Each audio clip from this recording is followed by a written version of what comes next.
Thank you for joining me at Reviews and Revisits for part two of GoodFellas Review, The Lord, the Legacy, the Lives.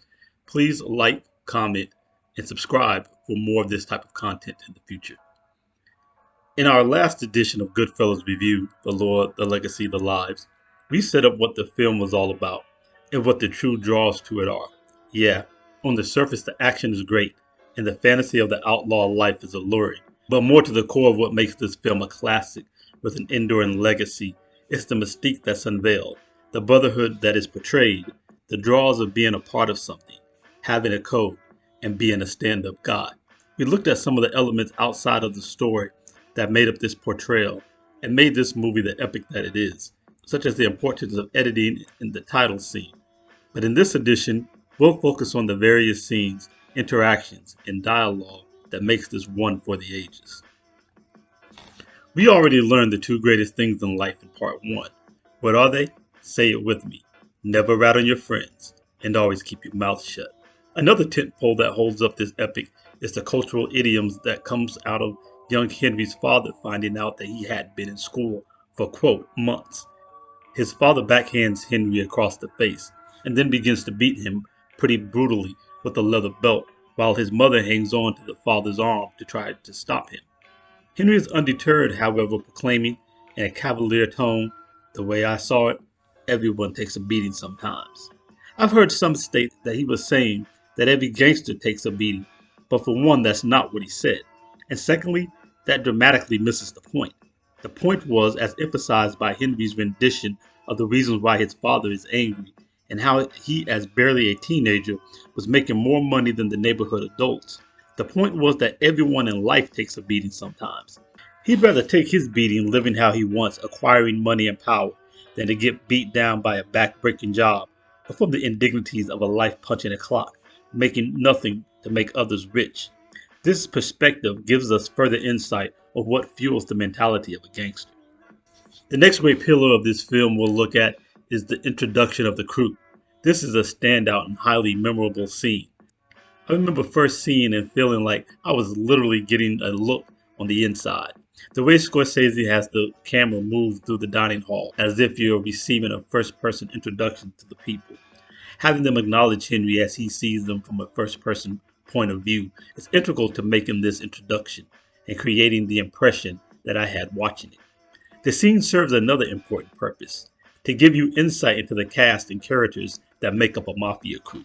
Lets you see a piece of their personalities and gives you a flavor of the many characters and culture to be found in a crew, with the often personality defining nicknames and characteristics attributed. I think I'll do a breakout video to talk about these various tidbits of this scene one day. One of the most memorable and defining scenes of the movie is both hilarious but terrifying.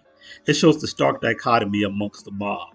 It shows both ends of the bipolar nature of mobsters in one person, Tommy. He's at one time very engaging, humorous, and charming, while at the same time, in a flash, he turns to a vindictive tyrant who wields his muscle to humiliate others around him and takes what he wants from others under the threat of violence.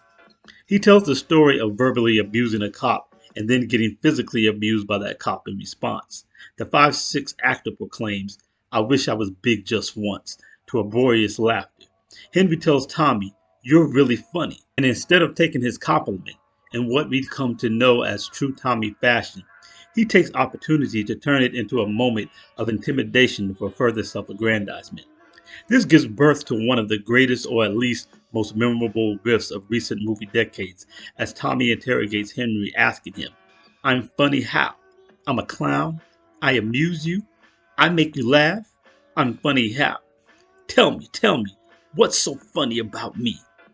As Henry tries to explain himself, Tommy ratchets up the pressure, pretending that he thought he's being insulted, putting his friend into a slight terror, until Henry finally breaks the Get the fuck out of here, Tommy. You motherfucker! I almost had him! The guys go back to laughing, but Tommy's terror is not over. The restaurant owner comes over to collect his tab, and now the real terror begins. He assaults and humiliates him for just asking for the 5,000 big ones he's owed, busting a bottle across the owner's head. Of course, that's not enough for Tommy, as he throws a tray full of dishes at the waiter for daring to be too scared to come over to face this treatment. This would be a primer and foreshadowing of Tommy's dealings with another waiter in private, as this was his restrained behavior in front of a public audience in this packed restaurant. We'll take a look at the rest of the foundational scenes that set up the characters' motivation for what they do, and that also sets up their arcs in episode 3 of Goodfellas, The Lore, The Legacy, The Lives. For now, if you'll give a like if you enjoyed this video, and maybe subscribe to the channel if you enjoy the content so I can bring you more of it, and we'll get back together on the next episode. Right now, I'm out. Reviews and revisits.